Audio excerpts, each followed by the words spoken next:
What's on your evil mind? Hold your insulting tongue and mark my words well. How about this rumor that you are really Iron Man, Mr. Stark?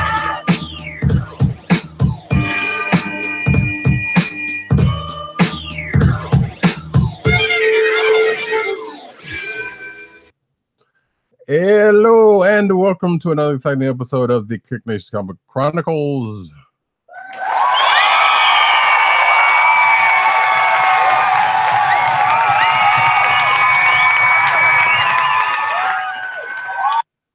And as I turn down my headphones, I am your host for tonight, Roddy Cat.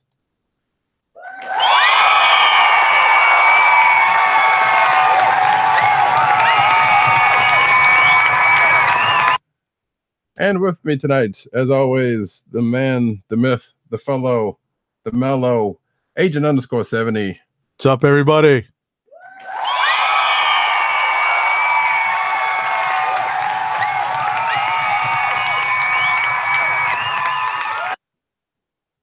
All right, so as we do about this time, it's Comic Book Chronicles. Y'all know what it is. Some of y'all do, but if you didn't, you can find me at RoddyCat on Twitter. You can also find me. Hey, whoa, what the hell?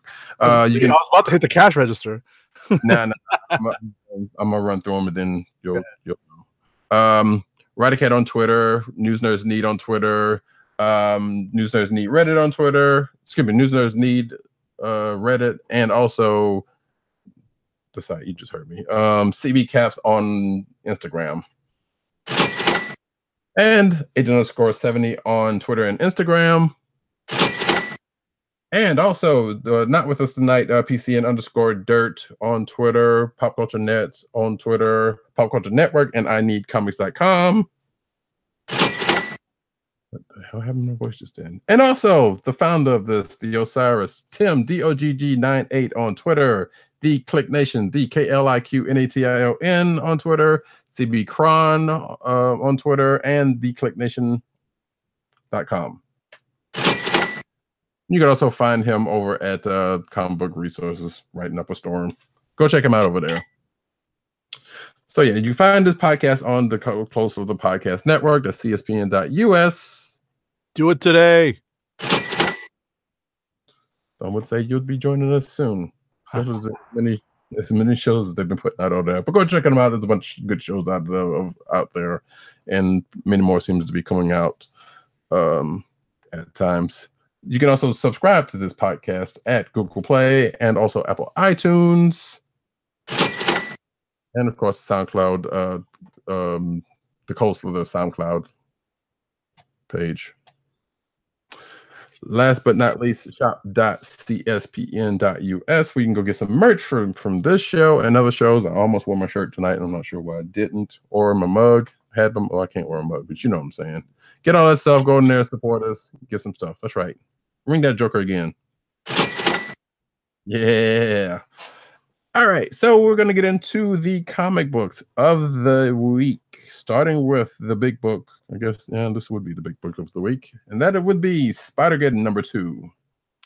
Right, so this is the second issue of the sequel to the very good Spider-Verse. Spider-Geddon #2 picks up right where we left off with issue #1, where some of the inheritors have escaped the radiation-filled planet that they had been imprisoned on, all thanks to the smug dipstick, the superior octopus.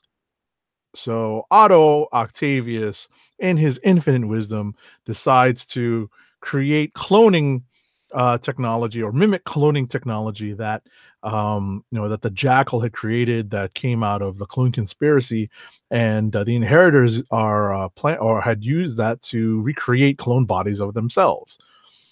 The Spider-Verse, the team of various spiders from the multiverse,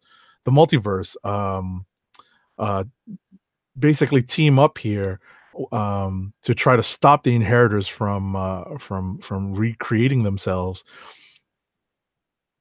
One particular inheritor has struck out on his own to challenge Peter Parker, the OG Spider-Man. In this issue, though, we have a few inheritors taking on many of the spider heroes that we've seen, basically the survivors of the first skirmish in issue number 1. Um, this team of spiders is semi-successful, and the inheritors are forced to regroup and find other means to regrow clone bodies. There's plenty of dissension amongst the spider ranks, though, because some people, led by one Otto Octavius, who reclaims a particular spider mantle in this. That's not that big a spoiler, really. And the other side is basically led by Miles, and they're split up based on philosophical differences, the classic philosophical difference of how to deal with the bad guys, whether or not to deal with them with some sort of finality or to put them away at the risk of them breaking out and doing bad things all over again. So that's really the gist of this issue. There's lots of great stuff going on here. There's a great battle between Karn, the a former inheritor that runs Loom World, who's who operates or sits on the web of life. A lot of this stuff may not sound familiar to you if you're not particularly, and pardon the pun, well versed in Spider Verse, but I think it's well worth your time to pick this issue up and to pick up the first issue of this and read it, because it is very engaging. There's plenty of characters who may act according to type, but at the same time, you can see some development in these characters as well since we last saw them in Spider Verse and other spider related titles like Web Warriors. So I definitely endorse this book this week. And, somewhere out there, Dirt's, you just mentioned Web Warriors, and Dirt somewhere out there, Dirt's like shaking his fist. Exactly. No, well, listen, Web Warriors definitely had its fans amongst our panel. So yeah, I think he was the fan, actually, because I don't think I liked it. It was good. I think Tim read it too. Yeah, I don't remember too many other people were like that invested in it, I should say, Right. than him. But cool. I didn't know Miles was having any kind of a lead in this. I guess it makes sense because he's probably, I wouldn't say the only other senior spider in the group, but I guess they're pushing him up a little bit. Well, ultimately, I don't even know if it's being pushed up, because if you think about it, in terms of the male spider characters, he's number 2. Well, that's what I'm saying. He would be I mean, if you want to count Octavius, but since he's exactly. I don't. Exactly. So he would be the other senior, right? The other speeds. Well, actually, Jessica technically would be. Exactly. That's why I said male, because right. I think at some point, Jessica Jones, aka Spider Woman, not Jessica Jones, Jessica Drew. Thank you. Is going to step in at some point in this crossover or this limited series. So, right. So, cool beans. Yeah, I keep saying I'm gonna catch up on it, and at some point I will. Well, given what I'm going to touch on next, briefly, probably will. So I'm just going to kind of quickly go through these because I have not read them, but I have kind of flowed through them, and at least one of these books are coming directly from Spider-Geddon, most specifically, actually, Spider-Geddon number 2, and that would be Spider-Girls number 1. So this would be the meeting and teaming up of Anya Corazon, Annie Mae Parker, and Mayday Parker. Yes, thank you. Because it actually starts off in the universe of well, I guess, yeah, the universe of Renew Your Vows, because you see Mayday out on patrol handling a gang of vultures with Mary Jane and Peter, and then you see Anya and Annie Mae pop in, and that's kind of where I stopped. So that's what because like right there is where it was like, well, you need to read Spider-Geddon number 2 to kind of get get some background. So you definitely need that to kind of before you hit this book off. But I will say I did get to a point where there's a pretty good Michael Jackson joke in there. Okay. And if you Oh, thinking about what is it a Smooth Criminal joke? uh-huh. I knew it. That's an old head. An old head had to recognize that. Yeah. So I was like, and I was about to say, yeah, I was like, you put 2 and 2 together with what I've just mentioned, then you can get it. And as always, right on top of that one. So, but yeah. That's the extent of what we can do on the show, thanks to licensing issues. I was about to say, yeah, basically. But I guess look out for CB Caps because I think there probably will be a thing about there also. Also the other book would be Spider-Gwen Ghost Spider #1, which again I did not read, but I kind of skimmed through because I wanted to see if I actually needed any prior Spider-Verse knowledge before going into this book. And I believe help me out because I can't seem to get my tablet. My tablet's not okay, whatever. They do have the Spider-Verse tag on this one, right? The Spider-Geddon tag on this one, right? As a tie-in. I feel fairly confident. I'm just gonna pull my physical copy. I'm gonna pull my physical copy. I don't think it does. No, it does. It does. It's at the top. Okay. Yeah, it does. It does. You're right. I see it. Here it is, folks, on video. Yep. So it is says is a tie-in, but I hadn't got to the point where it had because basically however, if you have not read prior the prior volume of Spider-Gwen, you may want to do that. I don't think it's something that you necessarily have to because there's some things in the first couple of pages that kind of bring that stuff up. Oh, I see where the crossover starts. I was just flipping through it. Yeah. So and I think it took a couple of pages after that before the Spider-Verse thing. I mean, Spider-Geddon. So it doesn't open with the crossover, but it's definitely there. It's basically catching up on people. It's like, hey, you know, she's out doing her thing, and it mentions some of her issues that she had, at the end of her last run. Gotcha. Cool. So it's I didn't like the best. I was about to say it's kind of the best transition where we pick up where we left off, kind of establish a new status quo, and then jump right into the crossover. Yep. Okay. So, but it's like that. Spider-Gwen's back. I don't like it's even from the first couple of pages. By the way, that cover is awesome by Bengal. But first couple of pages, it still kind of made me miss the old creative team already. Sure. But that's just because they did bring her into this and. That was her baby that was their baby for so long. Sure, I was gonna say, like, with all due respect to Stan and Steve Ditko, if you drew the parallel between Spider-Gwen and Spidey Classic, Spidey 616, they're basically the Stan and Steve Ditko for those 30 some odd issues, 40 some odd issues of Spider-Gwen. Mm-hmm. So like I said, that's pretty much that. The only other Spider book was Amazing came out, but you read that, right? I read that. So let's just take care of Amazing, which is not tying into Spider-Geddon. The one book, the one mainstream Spider-Man book that's crossing over is Peter Parker, the Spectacular Spider-Man. So they are leaving Nick Spencer's run completely out of Spider-Geddon for now. So with that, let me move on to Amazing and just address what happens in this issue.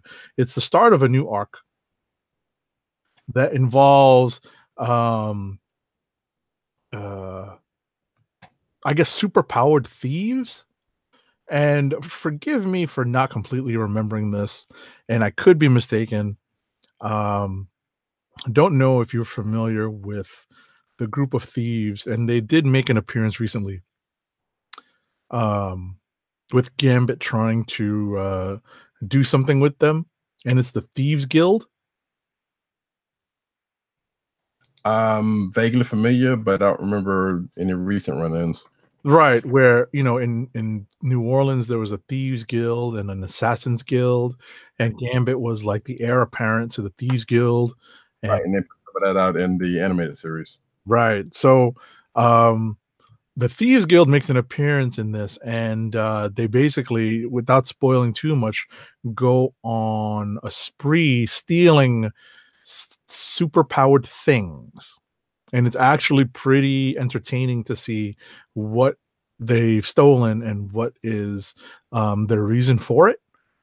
Wait, is it into that? I can't remember what they raiding a shield thing like somebody did in a book a while ago.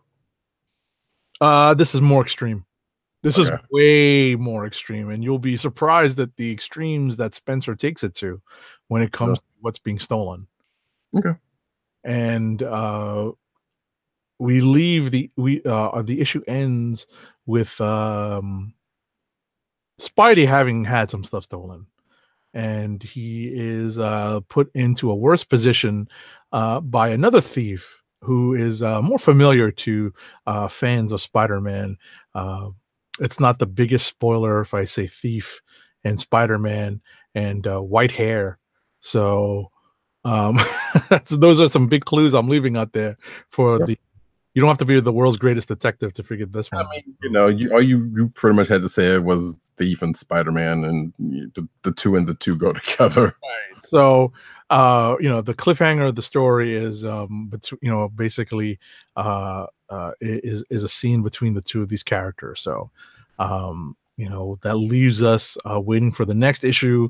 We'll see where this whole thief and thieves guild thing goes. It's interesting to see some stories that were created. I don't recall the thieves guild really crossing over into other books. I remember them playing roles in the X-Men corner of the universe, and some, like, let's say like the Gambit miniseries and whatnot. But I can't say that they have appeared in some of the mainstream Marvel books, the hero books, and this might be the first time I'm seeing it. But I'm not sure if it's the first time it's happened. But it's interesting to see nonetheless. Slightly surprised they haven't shown up in Mr. and Mrs. X yet, but then again, they are still out in space, and I'm probably jumping ahead a little bit. But Right, I was about to say that could be the next arc. So exactly. So, okay, and I was about to actually. Well, the other thing I was going to ask you was like, wait, does Gambit actually show up in this, or I hesitate to say that might be in the near future. Because I was about to say that, like you just said, like doesn't seem. That seems weird for them to pop out, away from him and the X corner of the world. Right. So that might be an issue where there's a crossover at some point.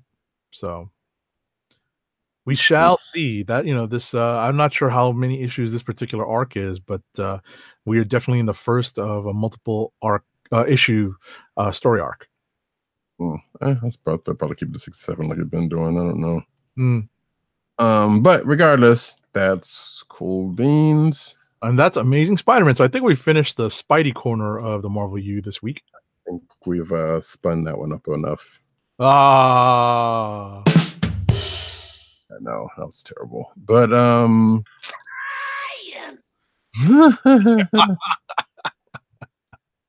nice. So let's go to the DC corner really, really quick. You've got the only book, I'm assuming, because I didn't read any. Basically, because actually, like I told you beforehand, there was a couple books I wanted to catch up on because they seem like pretty good. But this one is Titans number 28. This is, you might as well say there's some nostalgia in this issue. So because Tempest shows back up, and if you know who that is from previous iterations of the Titans, was it Titans or Teen Titans? Regardless, it's a little bit of that. So, and it's also leading into, or actually, well, technically, it is still kind of leading into an event called Drowned Earth that is over there, and that I think has already started. Well, I guess this is kind of seemingly in the middle of it because it might have started in Justice League, which I haven't read. So, Yeah, which I kind of hate. Yeah, I think it just started in Justice League. Now that you mention it. Yeah, so because it did say on the first page it was like this takes place after Justice League 10. Which again I kind of hate because it's like an event just propping into a book that from a book that you don't read into a book that you do read, and that's really kind of annoying. Absolutely. And even like halfway in the middle of this book, they kind of cut back to it, and so it's like, hey, if you want to, just go back over there to see what happens. What happens to this other person that's in there. Anyway, so the crux of the book is Tempest comes to get help from the Titans, and well, he finds out about well, so he and Donna are pretty much the ones that know each other. So, and Donna, the whole thing's being told from Donna Troy's perspective. Like, the whole thing where Roy comes out because she still hasn't told the team yet, which is also weird because it's like, wait, so she knows about Roy, but she hadn't said anything about Wally, which they both died at the same time from Heroes in Crisis. Spoiler, sorry, folks. Yeah, I was about to say, let's not even. That whole thing makes my head hurt. Yeah. So, but who's alive, who's not, who knows about what? I'm lost. Well, and that's the thing that kind of comes up in because again, even after last issue, like this is after the Nightwing got shot, so they bring that up. Donna knows about Roy's dead. No one said anything about Wally gets brought up, but not his death. Right. And so the might be a mild spoiler already. Yeah. Might be, I don't know, because I mean, I guess at this point it might. I don't know. Who knows? It's been a couple of weeks since that's come out, which is weird because also at the end of the book it says Heroes in Crisis #2 now on sale, which is not. Goodness gracious! They pushed that book back, so that was another weird thing that was like, oh, well, they forgot to take that out of there, huh? But again, given time and they probably couldn't. So anyways, like I said, this whole issue been part of a nostalgia thing because they're going after the space fish the fish monsters as Beast Boy called them, that are coming to Earth to wreck the seas. Again, this is going back to the event, Drowned Earth, and trying to take over the Earth or something or rather. But basically, yeah, they're trying to make the seas rise and poison it to humans or something. I don't know. Because like I didn't read Justice League, so I'm just kind of getting thrown in on this one. Tempest comes to get Titan's help. They go off on some half-cocked mission to try to steal to try to disable one of their ships, and everything goes. And in true Titans fashion, everything goes well until it doesn't. Oh no! Yeah. And throughout the whole issue, like I said, this is Donna Troy is basically reminiscing on the Titans, and because Tempest is there and the old Titans and the way it used to be, and all that kind of good mess. And since Nightwing's not there, they kind of have, they kind of go through the, well, what would Nightwing do? Well, he's not here, so that kind of situation. So yeah, but it was a good it was a good issue. It's filled with it doesn't really go back into any specific nostalgia thing, but it just kind of brings up, it's like, hey, this was the makeup of the team here, and we had good times, we were family, and this and that and the other, and that kind of that kind of good thing, all the while going through going through the action bits with the new team. Sure. Minus Miss Martian, who apparently got teleported away to whatever's going on, whatever happened in Justice League. Otherwise, that they probably, because she would have been, because now that she's the one that's kind of leading the team in Nightwing's absence, she probably would have said no. That's why they probably popularly put her somewhere else, so that this would go down. But like I said, it was a good read. Like I said, you would probably want to read Justice League 10 if you were already so inclined before you're reading this. But you can probably kind of sort of get by because it does kind of say, hey, this, some things happen. Alrighty. But you just don't get in depth with whatever went down in Justice League. So there's that. You want to throw another one out? Sure. Kind of an oddball week of comics this week. The next kind of big title that I read this week is The Return of Wolverine #2. And we have the premiere of the Hot Claws.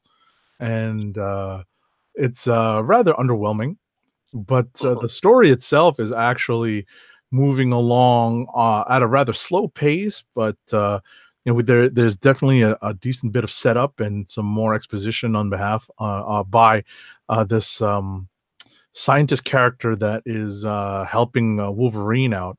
The basic premise is right now Wolverine has come back, but he lacks a lot of his memories, and he's trying to figure out what this new villain Persephone is up to, and this new group Solterra is doing with is doing behind the scenes. So that's still to be addressed. We're only in the second issue of this series. But like I said, things are moving along somewhat on the slow side. It has, it's something to do with maybe it being a little stretched out.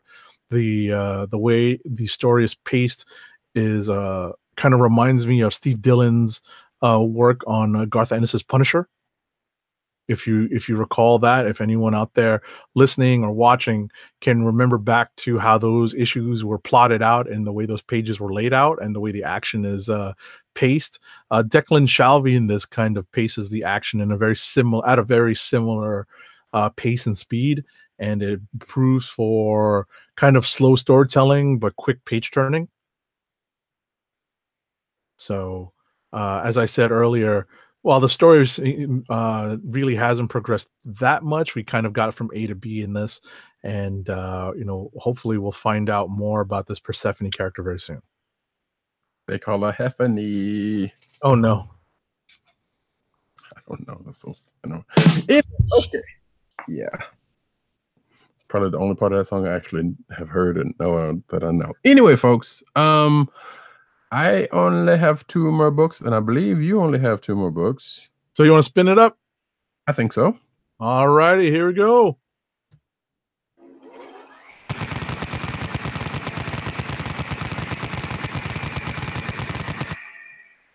Rapid fire, folks. This is what we do real quick. Star Trek, The Next Generation, Terra Incognita #4. This is basically, I don't want to say it's a Crusher focused issue, but it kind of sort of is. It starts off with Wesley in a simulation commanding the Enterprise, but he's like, I don't like simulations don't do nothing for me. I need real world stuff, blah blah blah blah blah. So Riker and this other red shirt, a friend of his, ends up going on this mission that at the end is vaguely familiar of a TNG episode, one involving Data and some sentient drones.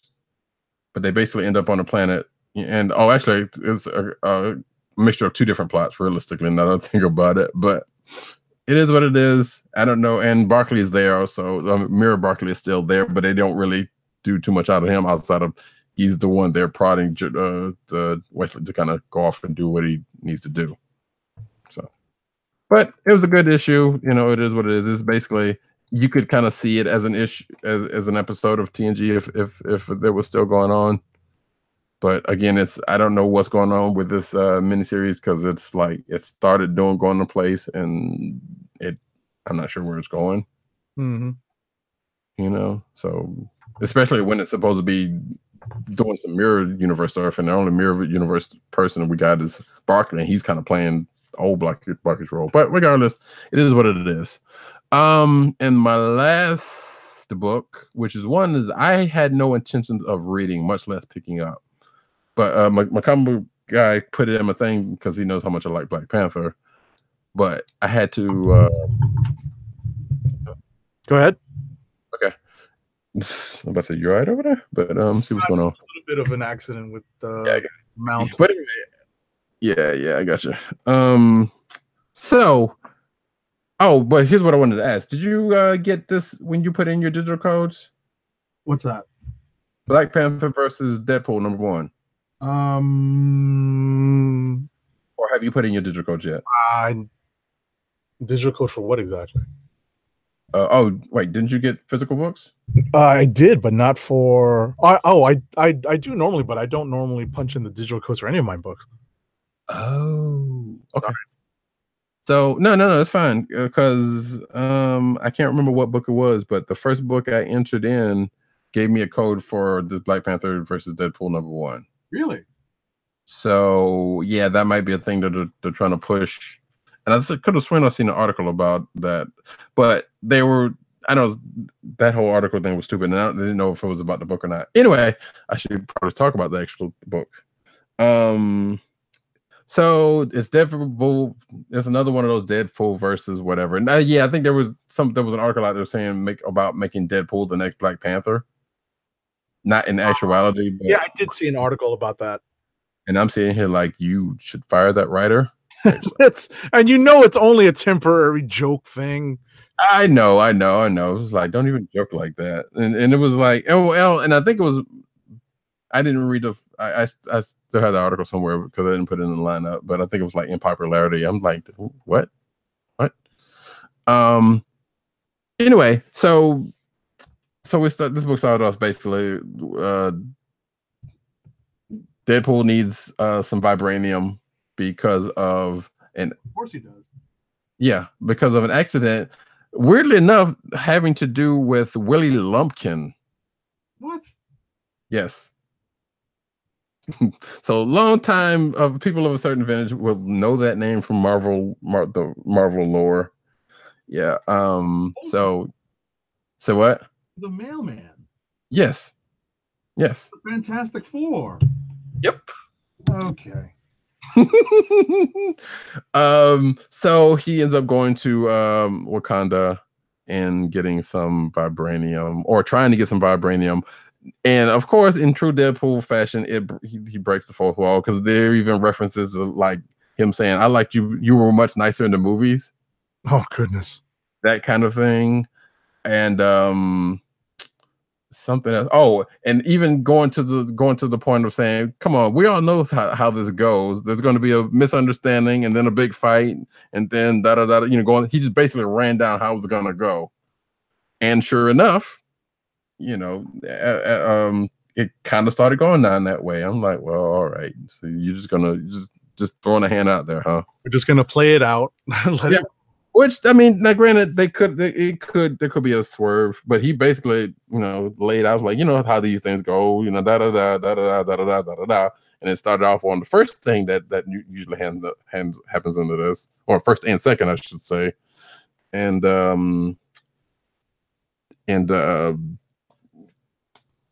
well, I would say gets to a point at the end of the issue where Deadpool is going to be back for more. Okay.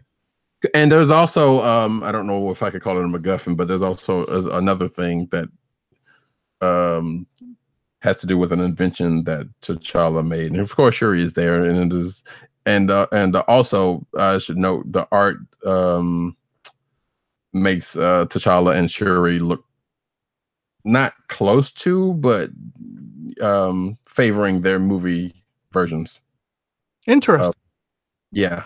Like it's rough looking versions of them, and I don't mean rough as in the art's bad. It's just like kind of sketched, sketch version of the characters, I should say.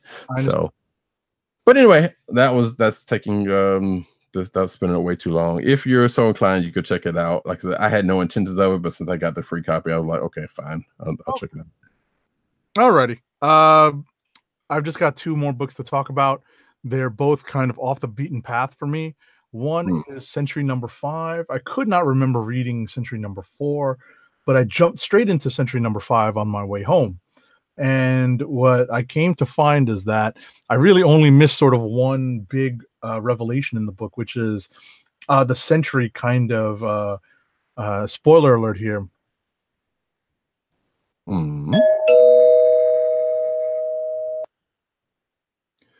The Sentry at this point has taken on the Void and acknowledged that the Void is a part of him. And the Sentry no longer looks like, the blonde, golden superhero with the power of 1,000 exploding suns, right? He looks more like he is using the void half of his powers, and his uniform has switched to black and red with black hair.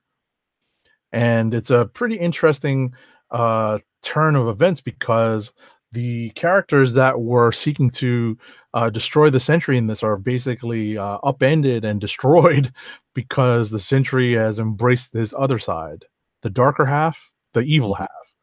So now he's Black Suit Superman. In a sense, yes, but in a sense, no, because now he's got a more serious side of his personality being expressed, or a more, yes, I was going to say it's extreme. It's all 90s, but ultimately that's where the character finds himself. And if you recall, this character is basically one of the most powerful characters in all of the Marvel universe, and the Avengers right now, short Black Panther, who does not appear in this, but we're all kind of agreed that this particular iteration of the Avengers, actually, come to think of it, I don't think Ghost Rider is here either. But the current iteration of the Avengers team is actually one of the more powerful group of heroes that we, rosters of Avengers that we've seen in a long time. And they've got two major heavy hitters at this point. Well, if you count Captain Marvel as a third. Well, yeah. Well, that's why that was one of the ones I was talking about. Right, because you've got She-Hulk, but yeah, Thor, Odinson, who's not up to full speed, and Iron Man, and Captain Marvel, basically, and they don't have a prayer against the Sentry. I was basically talking about Captain Marvel and Hulk, but yeah, because Thor's not necessarily at his full capacity, right? So, yeah. So that's that. And my other book this week is Moon Knight number 200. And I really only picked it up, and I'm going to be brutally honest. The only reason I picked it up is that I like the David Finch variant cover, and I'm holding that up right now. So for the folks out there who are watching on video, I just... That's an homage, isn't it? What's that? That's an homage, isn't it? To whom? To an old issue. I feel like I've seen that cover before. No, I think this is a new cover. Okay. I think this is a new cover. I mean, it could be something that he did that he's homaging himself. Right. But in any event, I have not been up on Moon Knight for a long time. Max Bemis's story lost me a while ago. I know that PCN_Dirt and I tried to read this, and went through a lot of twists and turns that I could not keep up with. But I can tell you that a lot of that stuff is resolved in this issue, and there is, resolution. This might be the last story in this arc, and Bemis's last story on the book. So we'll see I don't know if this is being solicited next month or not, but definitely, if this is Bemis's last issue, there definitely is some closure to the story. Okay. Yeah, because I remember, I think most of us were reading it when like Lemire and whoever else was on the book. Right. Bemis coming in, and that was a good crazy ass story. Right. And I think, we've tried to keep up with Bemis's story, but it just really hasn't worked. So, yeah, I just sort of picked it up on a whim, and I like the cover, but it's pretty hard it's pretty difficult to read, actually. Gotcha. Cool. All right, and that's that. So I guess we've got Clicks of the Week coming in.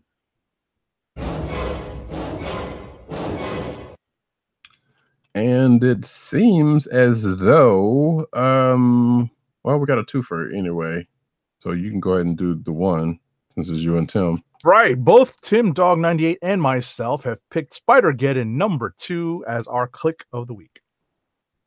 Mm-hmm. And PCN_Dirt picked Punisher number 3 for his. And he says Punisher versus Daredevil is always great, especially when Punisher outsmarts DD. And all I'm thinking about is the one cover where Punisher blasts him in the chest and in the stomach. Right. On the cover, which I don't remember if that was actually inside the book or not, but regardless. And I guess for myself, Shushka. I kind of almost weirdly, even though I would hate myself for it, because my dislike of Deadpool is probably as good as my love for Black Panther if I chose that one. But that was the reason why I didn't pick it in the first place. So I'm just going to go ahead and say Titans number 28. Nice. Because it was a good, enjoyable, almost, you could, like, it's basically a classic, almost a classic issue of how Titans would go. I'm like, yeah, this all checks out. No one died though, but still. All right, so that being the case, we are done with the books of the week, and I think we got an ad coming up. All righty. So I got an echo in my ear. Our first ad of the night is for Amazon. Help keep our podcast free by shopping at Amazon. Visit cspn.us, then click the Keep Our Podcast Free link at the top of the page. From there, scroll down and click on the Amazon link to shop. Purchase items from Amazon as you normally would, whether it's books, music, electronics, jewelry, or apparel, etc., etc. For every purchase made on Amazon through our link, Amazon sends the CSPN payment that helps us keep the Click Nation's Comic Book Chronicles podcast free for our listeners at no extra cost to you. Amazon.com through CSPN.us. Do it today. And we go into the cinematic news. Into the news. Whoa. My soundboard went kablooey.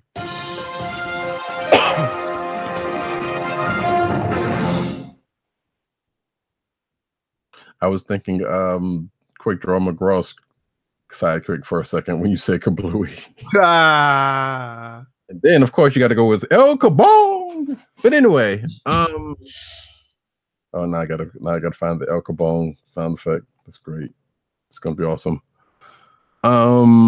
Anyway, first off, cinematic, like I said, Hellboy reboots NYCC trailer leaks online. I forgot to put this in the lineup last week. That's the only reason why I'm bringing it up now. Which I know we had kind of sort of talked about it around, or at least we talked about some of it. But what I neglected to mention was that there is a trailer that also leaked out with the picture. Okay. About last week. Oh, geez, stop it. Next. Luke Cage is canceled. No season 3 for Netflix Marvel drama. Poor Netflix Marvel shows. Yeah. And actually, I will go ahead and take these next three. Sure. Because with the cancellation of actually probably the next four, now that I think about it. But anyway, there was speculation that actually I'm going to skip one. I'm gonna skip three and then come back to the other three. So with the cancellation, of course, people were speculating that they're gonna put it on Disney's thing because Disney wanted them to do it so they could, Disney wanted them to cancel it because they wanted to put it on their service. Well, guess what? Ted Sarandos says Netflix has complete control over its Marvel shows, which we had been told about before when they first started doing these things, which means that Netflix was the one who canceled it, not Disney. And he also said that they were super happy with their performance so far. That basically confirms, according to this article, that basically confirms the decision to cancel Iron Fist was not an order from Disney, like I just said, but Netflix's call. Which, again, like I said, we had been told about this, but people wanted to speculate that it was from Disney. Now, that is not to say that they could not still do that. Some kind of way. But since this is Netflix's, these are technically Netflix's shows. I don't know. With using their property, I don't know. Like they could probably, if anything, they could, put the shows that they canceled that's already run on the service. Kind of doubt it, but whatever. So any hope to what the shows are going to their new streaming service. Maybe lessened, maybe not. You know, I don't know. Especially since we found out this is a Netflix show. But on that, given the show's cancellation, Iron Fist Finn Jones reacts to to Luke Cage's cancellation as he did with his, with the picture that you seeing from his Instagram, if you're watching the video. Also, Mike Coulter, he of Luke fame, also responds to the show's cancellation. He says he's forever grateful to Marvel and Netflix for letting me portray such a prolific character, and thank you, amazing fans. And also, actually, there's another article that I almost said that art imitates or life imitates art, in that around the same time his wife gave birth to their second child, who's not, as far as I know, named Danielle, because that would just be too fitting. But yes, and actually, what I did not know is that his wife is a Netflix executive, because the next article says as much. Means nothing, but nevertheless, congrats to him and his wife. Mm-hmm. And yeah, so. All right, so do you want me to take the next one? Yeah, I already talked about the Netflix stuff, so yeah, you can take that next one, because this one's up your alley, actually. What, the Ted Sarandos or the Nick Fury one? Yeah, Nick Fury one. All right, so there's a rumor out there that there's a Nick Fury television show in development for Disney's streaming service. So, with the relationship between Marvel and Netflix kind of in murky waters, it was announced that Disney is looking to launch.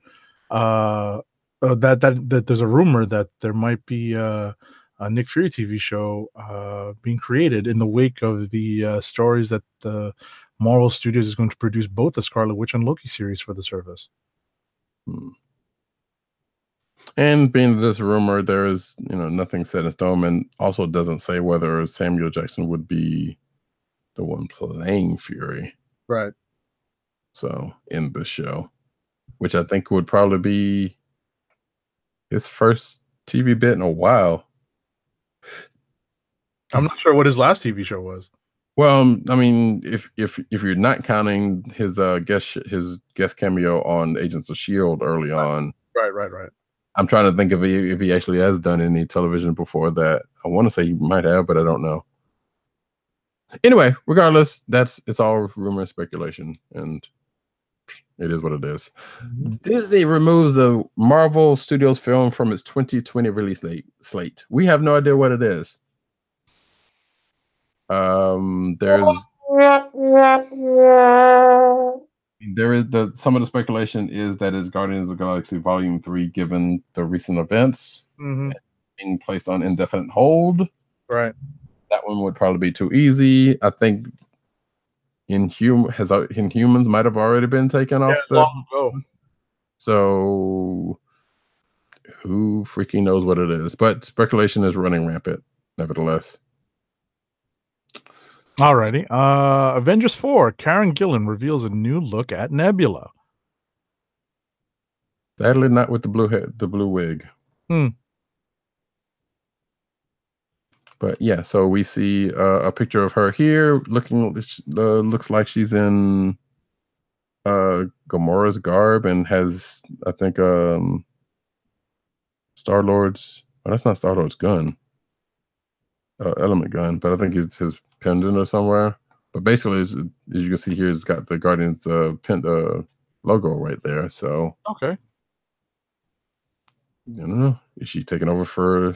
Actually, she kind of does look like Star-Lord in that get up, but we don't know what's gonna happen after that. Not very many Guardians left. No, like I think Rocket, yes, that's right, because Rocket's on Earth with Thor. Yes, that's and Groot. Yeah, but Groot disappears. So spoiler alert. So, oh yeah, he did disappear. I totally forgot about that. So yeah, so there's only a couple of them yet, and whatever else happens in Avengers 4. Speaking of. Leaked Avengers 4 photo seems to confirm Pepper Potts' superhero identity. So sounds like Rescue could possibly be coming into the fold on Avengers 4. Everybody gets a suit of armor. You get a suit of armor. You get a suit of armor. You get a suit of armor. Everybody gets a suit of armor. Yeah. So I guess Rescue comes to the big screen if that's the case. To the rescue. Oh, Ha ha ha ha ha ha ha. So I don't know, but that's also a rumor, and but who knows? Gwyneth looking like Gwyneth. Oh, that's right. That was from Fractions Run. Shit, I totally forgot about that. So anyway, next. Marvel Studios, the first 10 years prints from Mondo are on sale this Tuesday. So there are online release of posters by various artists depicting iconic scenes and imagery from the first 10 years of Marvel. Here's I'm showing the one from Captain America: The First Avenger. That's pretty cool. From Francisco Friends. Is it Francisco? Yeah, Yes. Francesco Francavilla. Protect him at all costs. And then here's some more. There's Amian Jugo. Hopefully I didn't screw that name out. Chris Kohler, Iron Man one. There's a couple of them. Becky Cloonan. There's a few of them here. That Thor one looks cool. Yeah, that one's kind of nice. Who's that? Wait. Oh wait, the Thor one's Becky Cloonan. Sorry. I was about to, what's funny about that is that the Thor one is the one that's by kind of like a class or at least a regular comic book artist. I don't know. Right. Well, Francisco Francavilla is a regular artist too. Right, he covers a lot. And of course, Spider-Man: Homecoming by Sarah Deck. Alrighty. So, yeah, there you go. And they went on sale this past Tuesday, so you can go to Mondo's site if you're interested in these and go pick some up. I think they have limited supplies, but hey, run it. See Frozon's wife Honey in exclusive Incredibles 2 deleted scene. So the long mysterious Honey that we've only heard in voice in the Incredibles apparently had a scene where she actually shows up, but they took it out or never planned on put it in. It got cut basically, and it's on the the Blu-ray, which is coming out soon. Actually, when is it? Because I did not catch Incredibles 2 in the theaters. The 30th. Actually, it's coming out next week. I just nice. Yeah. Oh wait, no, November 6th. What's coming out? Well, so digital's coming out October 23rd. Oh, so that's out this week. Okay. Already out on digital, and Blu-ray is coming out on December 6th. Something's coming out next week, and I can't remember what it is that I was going to pick up. Because Ant-Man and Wasp already came out last week, so got one. Yeah, I hadn't got mine yet because I was waiting for this week to get whatever was going to come out this week. And then, I have never seen Incredibles in the theater, so this will be pretty much me doing the same thing I did when when the first movie came out. Just waiting for it to come out on home video, right? Yep. So that's that. Anyway, next up. Alrighty. Mark Hamill reveals a controversial new take on Luke's death in The Last Jedi. So apparently, to cut to the short of the story, it's basically the exertion is too much for Luke. The Force projection that he does, and Luke's body disappears as he becomes one with the Force. Well, so Hamill says, so that's I guess that would be the official version, but Hamill himself, which that is his actual, that's his Twitter name, but Hamill basically said, "The Force killed Luke. You have to acknowledge the irony in his fate. Almost like an addict that kicked his habit cold turkey, remained clean for decades, only to reuse just once and then tragically overdose." So he's basically likening it to ODing on drugs. Gotcha. So long, which that's a weird, interesting take, I guess. It could kind of make sense because he was spending that whole movie. So I'm like, I'm not going back to the Jazz gotta die, and I'm not using the Force and this stuff. And he ends up training Rey and yeah, I still thought his death was kind of weird. We know he's going to be back for episode 9, but I was like, that's a weird way to go out. Anywho, that is that, and we will be long speculation. Actually, yes, I like this story. Yes, take it. Oh, the Maze Runner directors. That is Wes Ball is directing a Mouse Guard movie, and it's going to start filming in early 2019. So Wait! What? What are we going to do? So those who for any length of time knows that Agent 70 is the big Mouse Guard fan of the panel. Oh, love Mouse Guard. Saw David Peterson at New York Comic Con, picked up some a great children's alphabet book that's done in Mouse Guard fashion from him, and it's pretty cool. So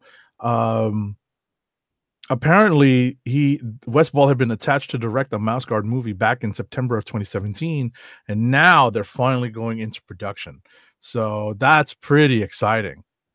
So, and which I assume is going to be animated, although they could probably do something with some CG or it might be very CG. Yeah. So I saw this and I was like, yeah, I know who's going to be excited about this one. That's awesome.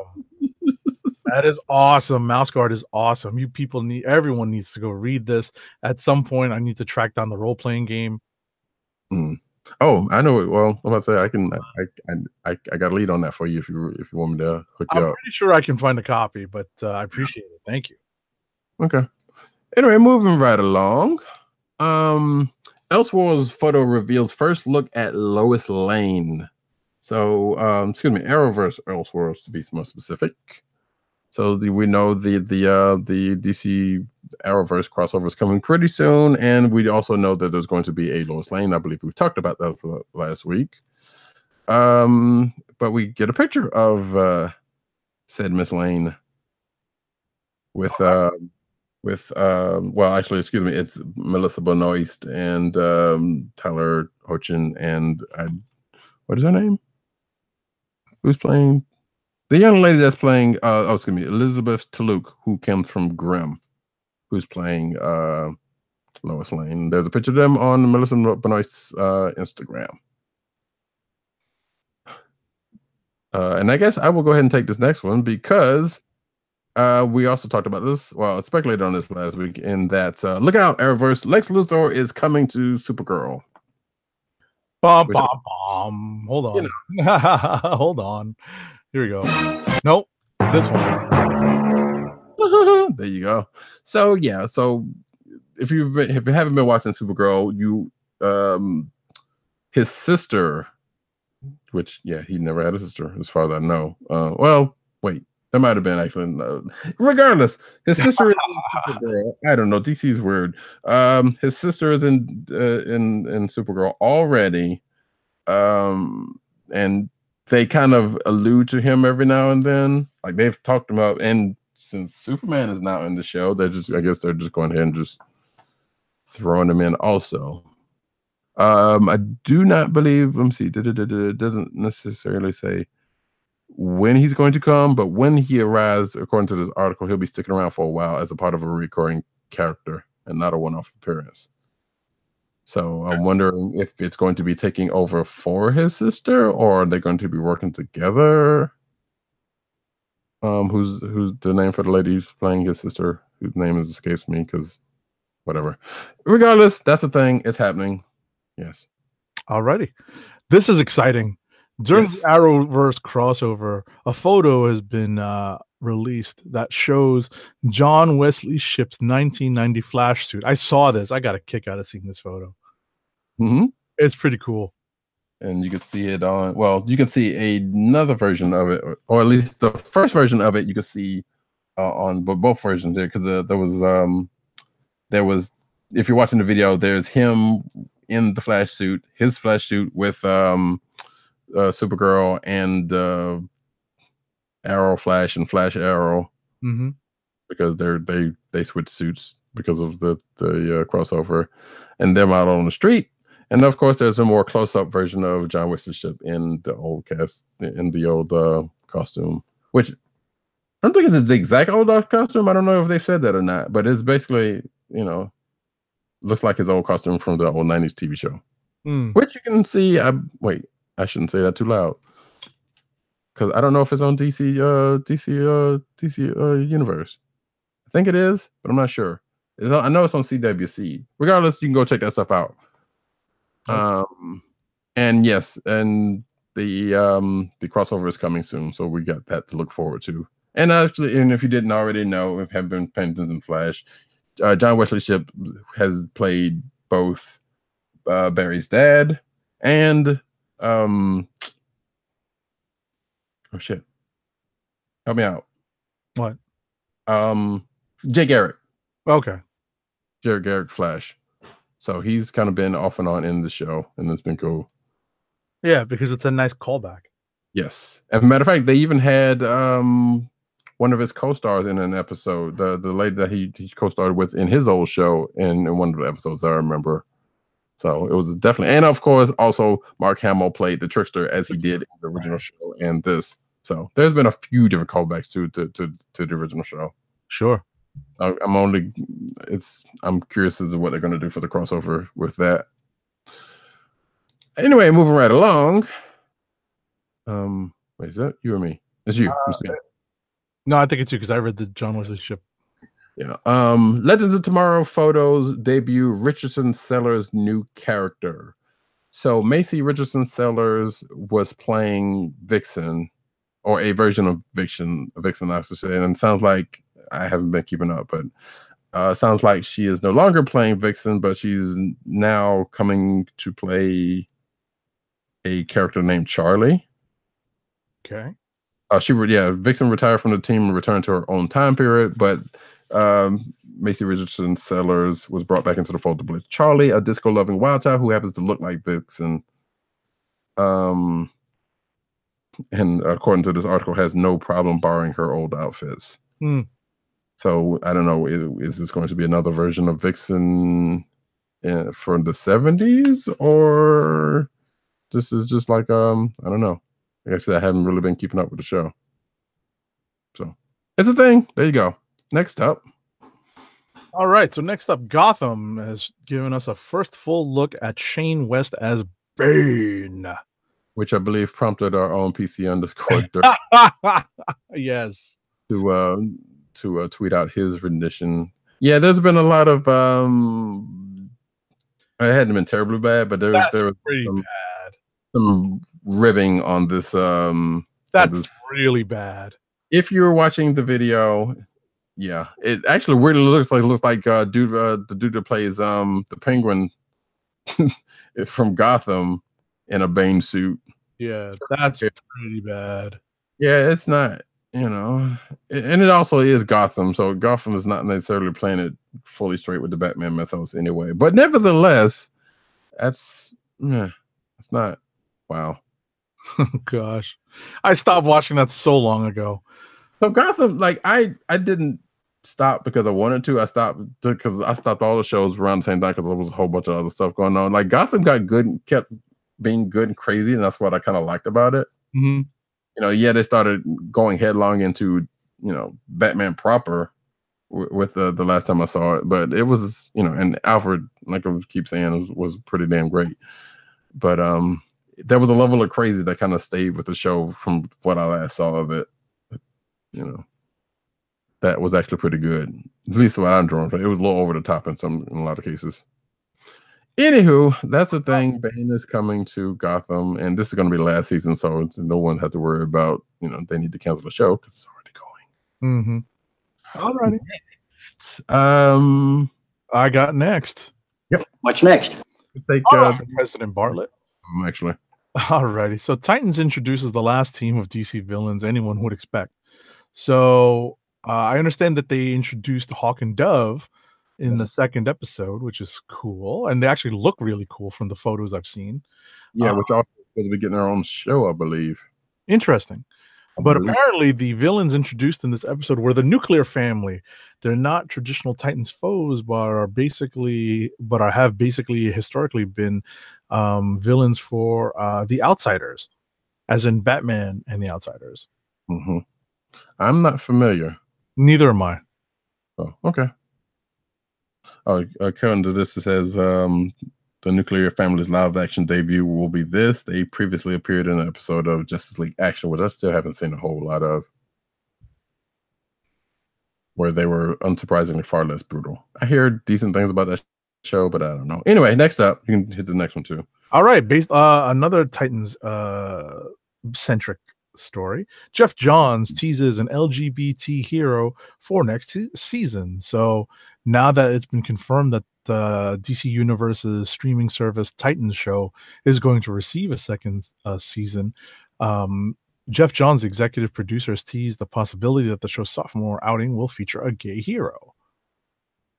And speculation, according to this article, is possibly Bunker from Teen Titans. I believe that's what, or at least I know I've seen speculate. Yeah, I've seen speculation that it might be Bunker.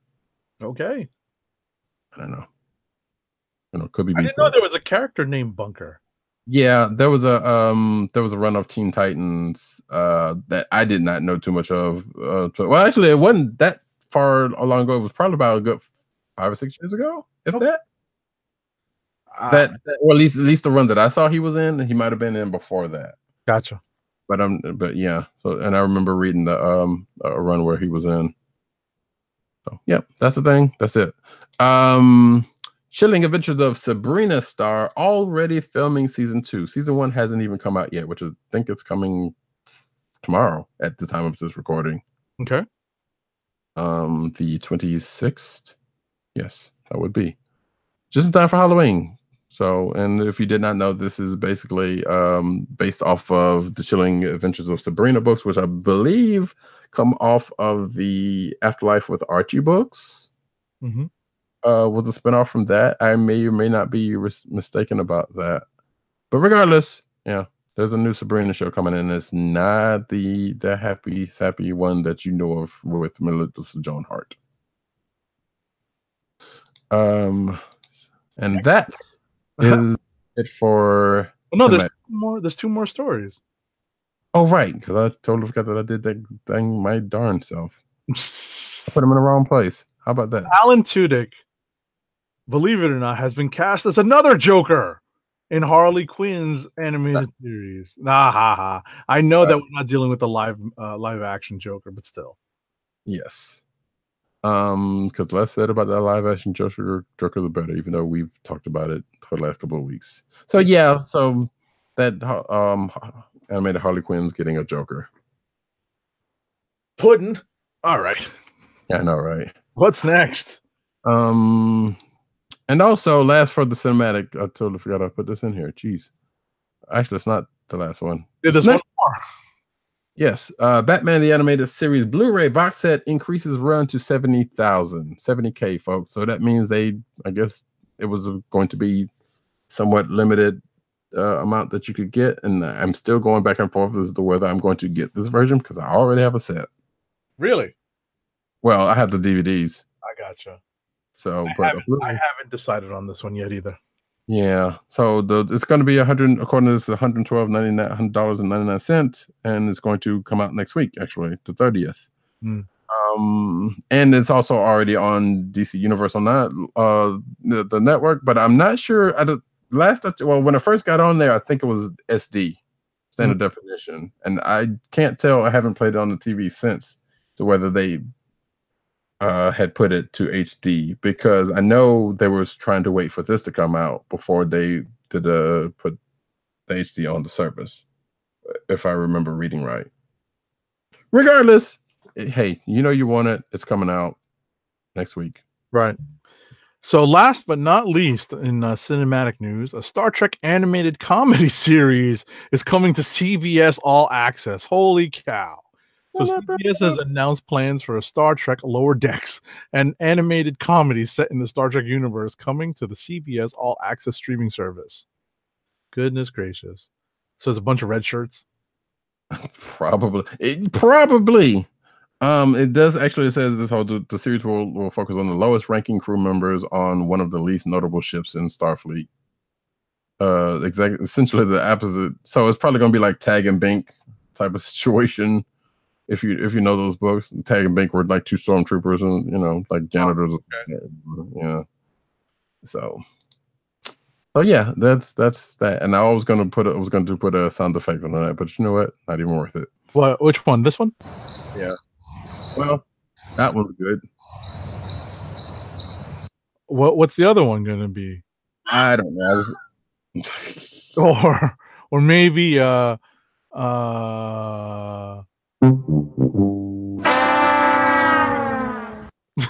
don't know. Maybe we should kind of go for.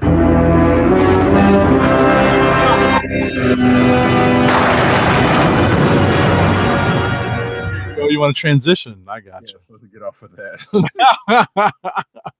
I'm just still stuck on the red shirts. Like I can only imagine like every episode it's, oh no, we lost whatchamacallit, red shirt number 4. Well, we lost the Admiral's dog or something. Yeah, I know, right?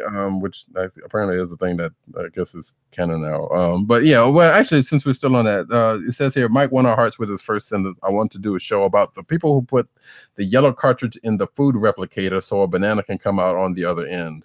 His cat's name is Riker. His son's name is Sagan. The man is committed, said Kurtzman. And yes, this is Alex Kurtzman producing this along with Rod Roddenberry and a few other people.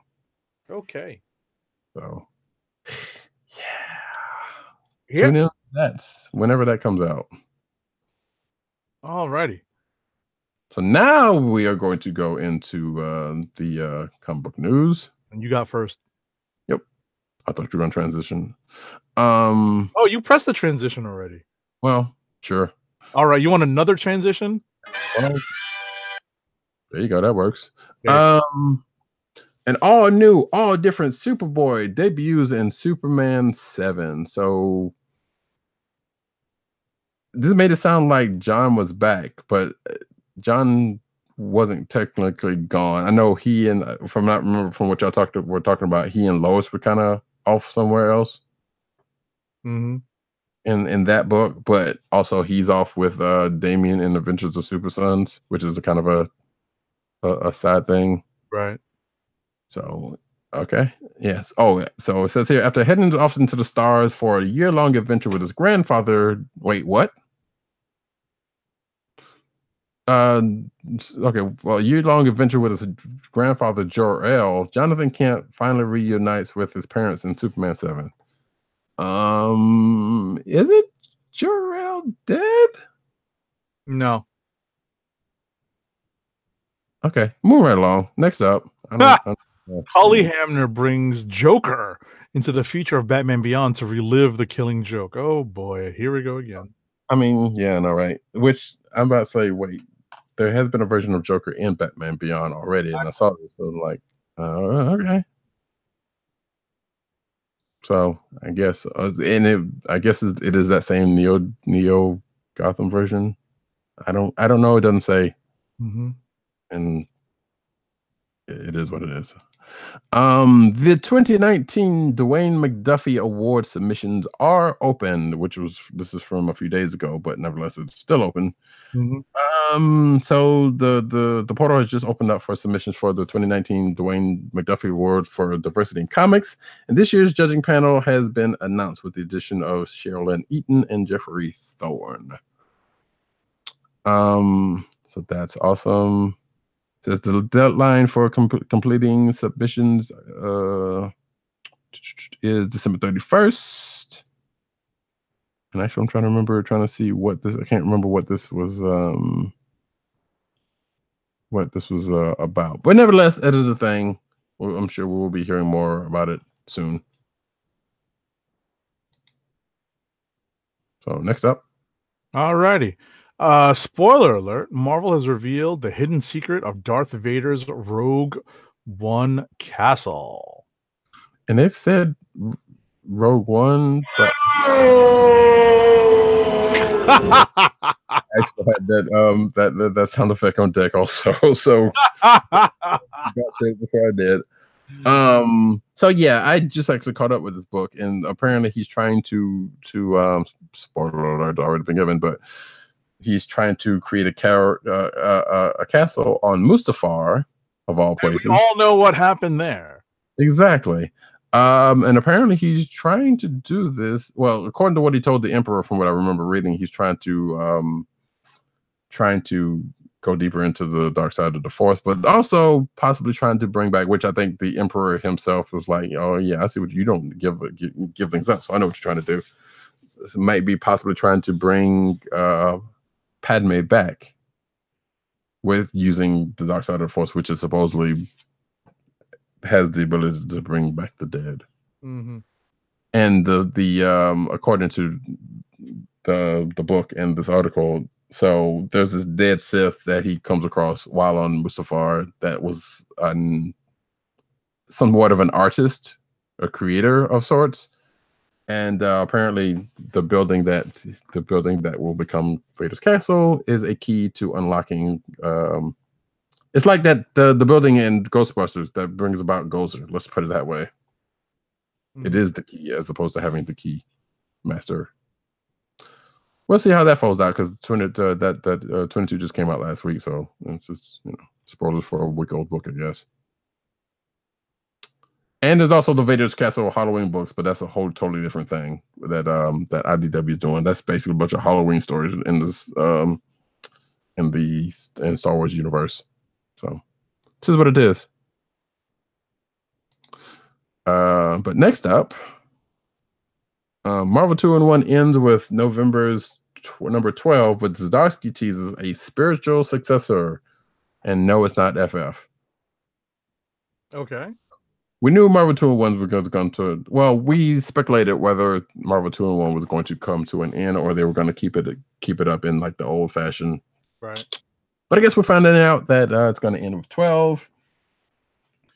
And it says here that he says, and I quote, I knew I wanted to tell a couple of personal stories between the characters for issues 11 and 12, but I really wanted to stay out of the way of Dan's Fantastic Four book. So it seemed like a good time as any to wrap it up, according to Zdarsky.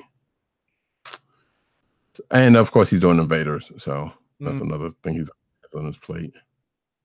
Which that doesn't, saying that he couldn't do both, but regardless, So yeah, Marvel 2-1, which has actually been pretty good, is leaving, and yeah, it has been kind of weird given FF is out as to what they were going to do because we were all speculation that was going to lead into, which it didn't. Well, it sort of did, and it sort of didn't. Like it sort of brought us to the point where they interact with. But the way they interacted was a way that already came out in FF2. Yeah, and just the release was goes away from how they set that up. Right. So that's even weirder. I'd imagine at some point that's going to come together, or maybe not. We don't know. Mm-hmm. So anyway, so that is that. And next up. Righty. Mark Waid has launched a funding effort to help fund his legal defense in the stupid Comicsgate lawsuit that's been brought against him. Yeah, so apparently the idiot that goes under the Twitter name Diversity in Comics, and please don't let me see that any of you that I know following this person, brought up a lawsuit against Mark Waid, and yeah, Wade's got a GoFundMe set up for his legal defense because the lawyers got to get paid. Exactly. As one who would know. I mean, there's pro bono, but people have to pay pay their own bills. So you got to do what you got to do.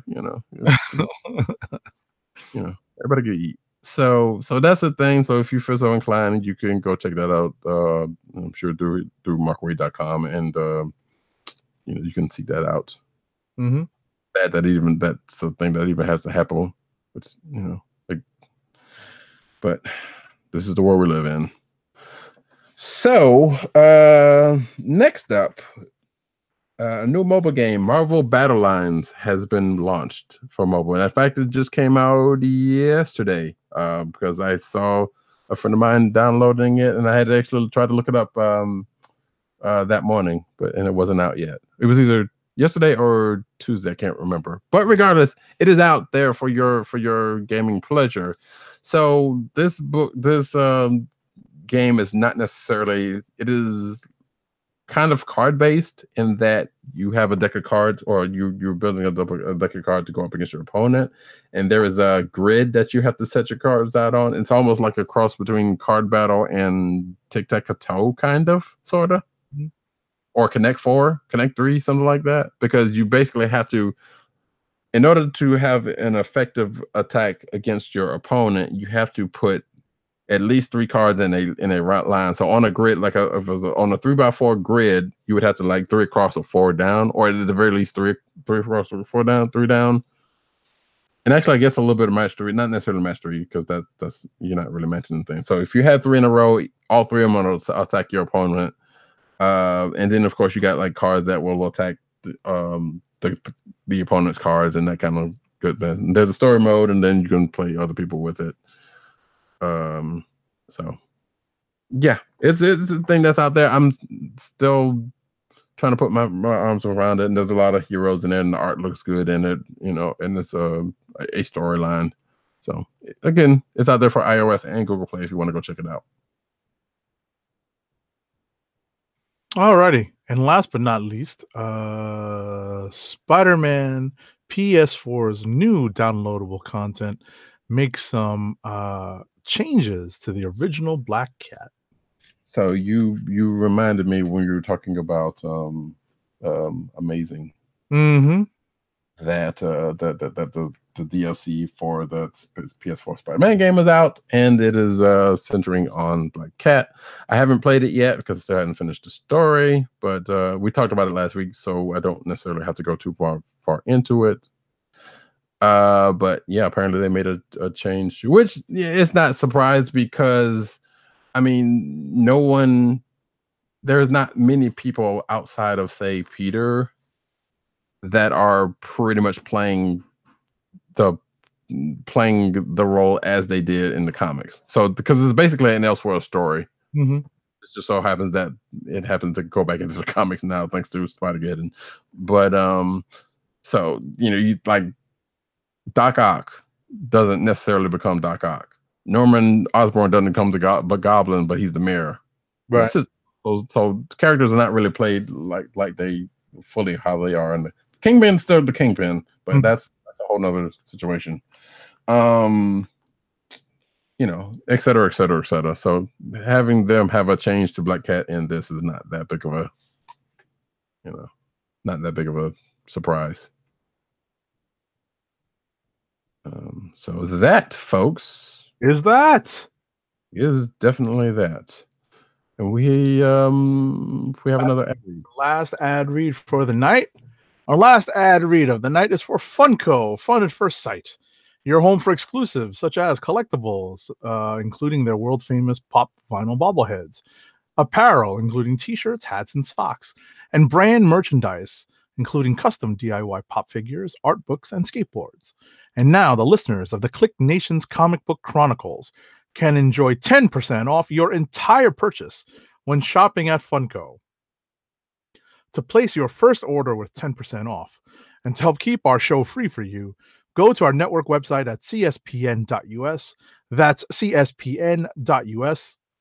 Then click on the Keep Our Podcasts free link at the top of the page. From there, scroll down to the Funko link and place your order. When you get to the checkout, put in the offer code SHOP10 for your 10% off discount. Funko through cspn.us. Do it today.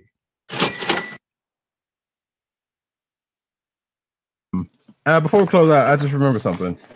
And I was about to say, speaking of Funko, I still hadn't gotten. I think I got my Biggie one, but I don't have my But I didn't get. I don't think I got the Okoye, and they've rapidly gone off, which I've talked about the last show, and I'm bummed about that I didn't get one. I think I might have talked about it after the last show. But anyway, so some of you folks, you especially Agent 70, may remember a little book called How to Draw Comics the Marvel Way. Of course. This is, some would have probably said this is the go-to guide as to how to draw in the Marvel manner. And for some strange reason, I ended up picking. I am not an artist or a drawer in no respects, but I was thinking about it recently, and I was like, let me go pick up this book. So as you can see, there's sketches in there, and yeah, this is old school. This is by Big John Buscema doing the art, and Stan Lee doing the words. So So it is pretty much like you can see them outlining on how a page goes. Sure. So it's a lot of good fun stuff in this book from what I've seen so far. But definitely it's art focused. So I did not know they were still actually selling these. It's still in print. It's been in print for years. I think it went back into print, like seriously back into print, with the inception of Amazon, actually, because I know that you could find it in random Barnes and Nobles and Walden Books and all the other bookstores that used to be around. You know, there was a good chance you would find them, but I think once Amazon started to become more popular, they definitely went into multiple printings. But you could always find that in a comic book store, you know, kind of buried on one of the shelves, the how-to shelf. I have mine. I've had mine for a while. I actually worked through most of the exercises in it a number of years ago, except for making, I think, like your own comic cover or something like that. But I did most of the exercise in that. It is definitely helpful. Inktober is still upon us at the time of recording, and I know Agent 70, you have put a couple of things out there on your Instagram. Definitely, I have posted a few things on Instagram. I probably am going to be doing a lot more catch up this weekend. I don't think I'm going to have something for every day, but since it's my first Inktober, it's okay if I you know, at least get some up there. It's not you know, I think they call it the not the half marathon, but maybe the 10K version of the full, where you're only putting up maybe one a week, or in my case, it's probably gonna end up being a little bit more. The average is going to be a little bit more than one a week, but it'll basically be the same kind of output. And I mean, and if I'm not mistaken, I've seen a couple of like comics artists be like, you know, I you know, I'm gonna stop. You know, not for like I want to, but I guess they were busy or whatever the case may be. But they just can't keep up with the daily grind.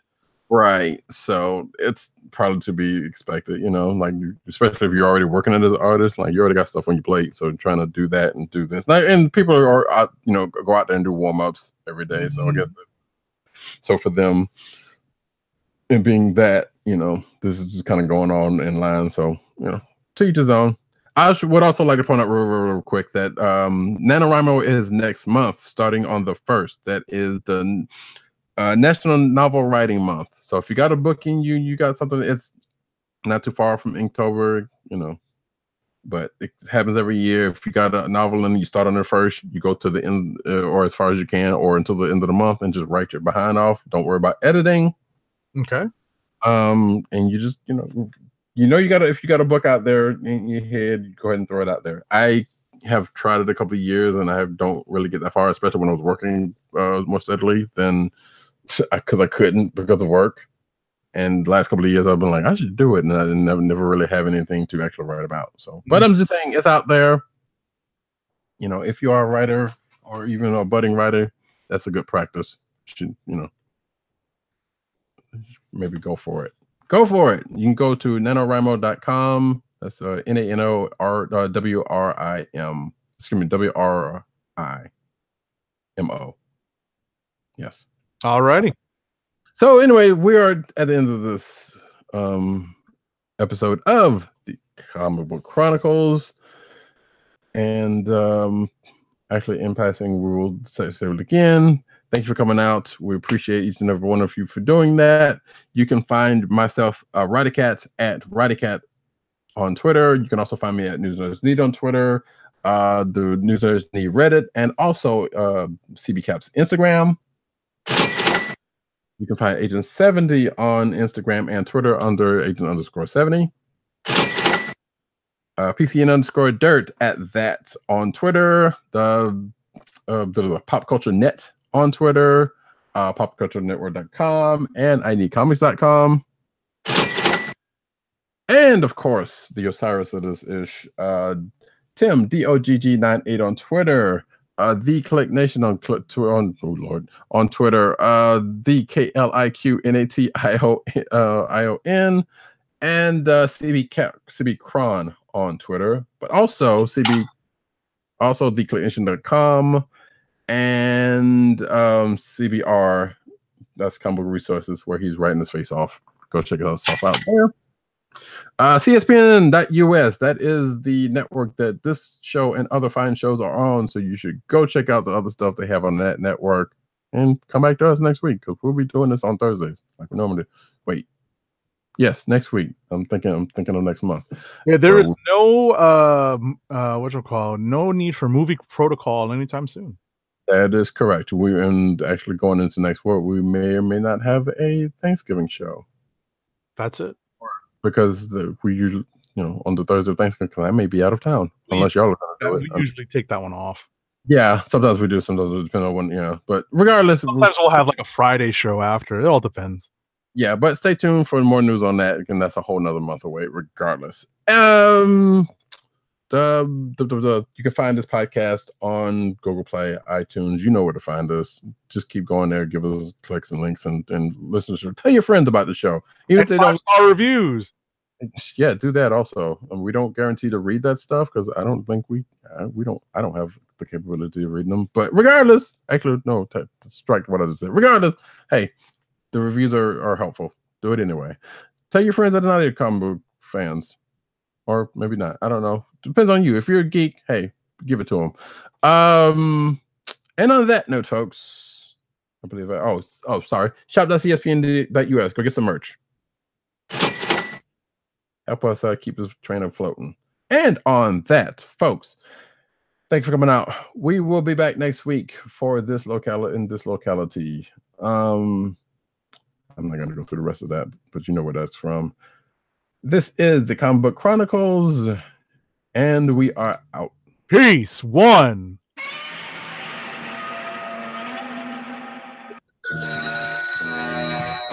Good evening, Rick. Would you believe it's Dr. Doom? What's on your evil mind? Hold your insulting tongue and mark my words well.